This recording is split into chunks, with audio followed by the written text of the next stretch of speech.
በአዲስ አበባ በተካሄደው የቀጠናው የኃይል ትስስር ጉባኤ ግብጽና ኢትዮጵያ በኤሌክትሪክ የገበያ ማዕከል መቀመጫ ላይ ከባድ ሙግት አድርገው ሳይስማሙ እንደተለያዩ ተሰምቷል። የግብጽ ተወካዮች የያዙትን አቋምና የጉባኤው መበታተን ስጋት ያለበትን ሁኔታ እንመለከታለን። ግብጽን ድባቅ በመምታት ኢትዮጵያ የምስራቅ አፍሪካ የኃይል ትስስር ምክር ቤት ሊቀመንበርነትን በይፋ ተረከበች። የቀጠናው ብቸኛ የኃይል አቅራቢ በመሆን ያስመዘገበችው ታሪካዊ ድልና የሪትሬድ ኢኤ ፕሮጀክት ያለውን ፋይዳ እናያለን። በአዲስ አበባ ከተማ አዲስ አስቸኳይ መመሪያ ወጣ።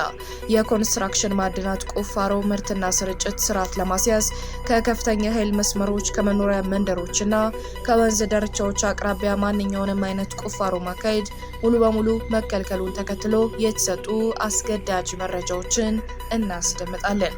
ፕሬዚዳንት ትራምፕ የተኩስ አቁም ስምምነቱን መቋረጡን ቢያውጁም አሜሪካና ኢራን ድርድሩን እንደሚቀጥሉ ገለጹ።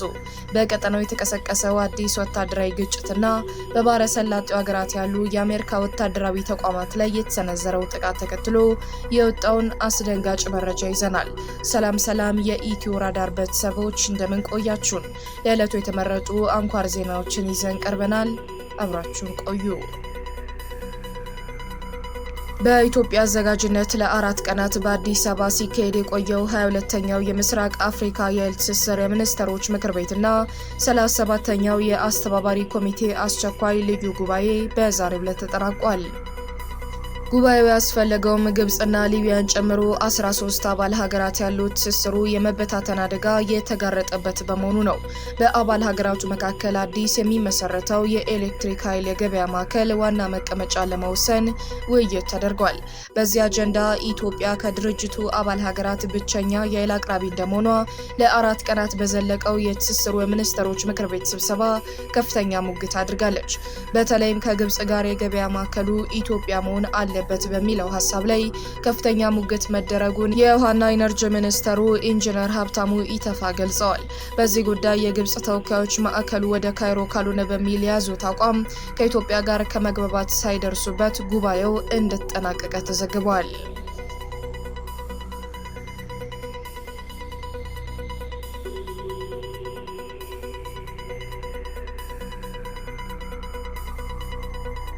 በአዲስ አበባ በተካሄደው 22ኛው የምስራቅ አፍሪካ የኃይል ትስስር የሚኒስትሮች ምክር መጠናቀቁን ተከትሎ ኢትዮጵያ የተቋሙን የሊቀመንበርነት መንበር ከግብጽ በይፋ ተረክባለች።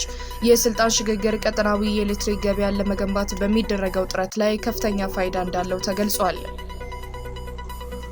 ለ2 ቀናት በተካሄደው በዚሁ ጉባኤ ላይ የአባል ሀገራቱን የኃይል አውታሮች ማስተሳሰር፣ የኃይል ንግድን ማስፋፋትና የታዳሽ ኃይል ልማትን ማበረታታት በሚሉ ዋና ዋና ጉዳዮች ላይ ሰፊ ውይይት ተደርጓል። በተለይም በዓለም ባንክ የሚደገፈው የ1.6 ቢሊዮን ዶላር የሪትሬድ ኢኤ ፕሮጀክት ቀጠናዊ የኃይል ግብይትን ወደ ላቀ ደረጃ እንደሚያሸጋግረው ተጠቁሟል። የውሃና ኢነርጂ ሚኒስተር ሀብታሙ ኢተፋ እንደተናገሩት ልዩነቶች የአባል ሀገራቱን አንድነት እንዳይከፋፍሉ የህግ ማዕቀፎችን ማጠናከርና በጋራ መግባባት ላይ መድረስ ወሳኝ መሆኑን አሳስበዋል። ኢትዮጵያ በአዲሱ የሊቀመንበርነት ዘመኗ ካላት የኃይል ትርፍ በመነሳት እንደ ኬንያ፣ ሱዳንና ጅቡቲ ካሉ የጎረቤት ሀገራት ጋር የጀመረችውን የኮሪደር ትስስር ይበልጥ በማጠናከር የቀጠናውን የኃይል ደህንነት ለማረጋገጥ በቁርጠኝነት እንደምትሰራ አስታውቃለች። የአዲስ አበባ ከተማ አካባቢ ጥበቃ ባለስልጣን በከተማዋ ክልል ውስጥ የሚካሄደውን የኮንስትራክሽን ማዕድናት ፍለጋ ምርትና ስርጭት ስርዓት ለማስያዝና ለመቆጣጠር የሚያስችል አዲስ መመሪያን አውጥቷል።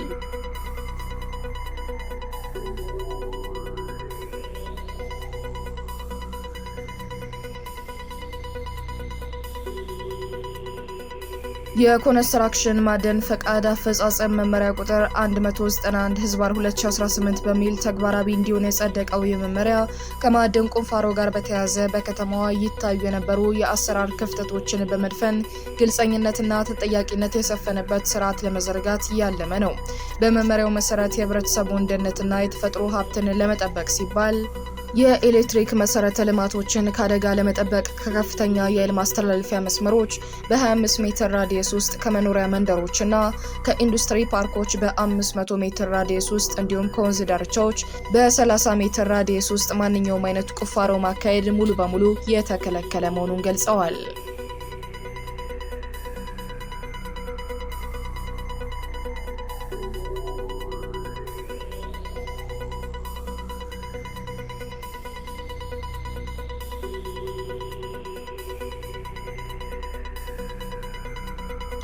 ወደ ውጪ ዜና ስናልፍ የአሜሪካው ፕሬዝዳንት ዶናልድ ትራምፕ በዚህ ሳምንት በሁለቱ ሀገራት መካከል የተቀሰቀሰውን አዲስ ወታደራዊ ግጭት ተከትሎ የተኩስ አቁም ስምምነቱ መቋረጡን ቢያወጁም ቴህራን የድርድር ጥያቄ በማቅረቧ ዩናይትድ ስቴትስ ከኢራን ጋር የምታደርገውን ንግግር ለመቀጠል መስማማቷን አስታውቀዋል። ፕሬዝዳንት ትራምፕ ትሩዝ ሶሻል በተሰኘው የማህበራዊ ገጻቸው ላይ ባሰፈሩት መግለጫ የኢራን እስላማዊ ሪፐብሊክ ንግግሩን እንድትቀጥል ጠይቀናለች፣ እኛም በዚሁ ተስማምተናል፣ ነገር ግን ዩናይትድ ስቴትስ የተኩስ አቁም ስምምነቱ መቋረጡን በግልጽ አስታውቃለች ብለዋል። የቅርብ ጊዜው የሁለቱ ሀገራት ውጥረት ያገረሸው በባህረ ሰላጤው በንግድ መርከቦች ላይ የተሰነዘረውን ጥቃት ተከትሎ አሜሪካ በኢራን ኢላማዎች ላይ የአየር ጥቃት በመሰንዘሯ ሲሆን ቴህራንን በጎረቤት የባህረ ሰላጤው ሀገራት በሚገኙ የአሜሪካ ወታደራዊ ተቋማት ላይ ጥቃት በመሰንዘር የአጸፋ ምላሽ ሰጣለች።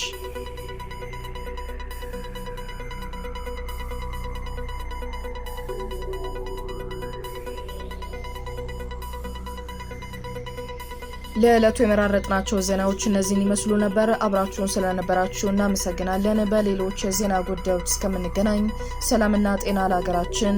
መልካም ጊዜ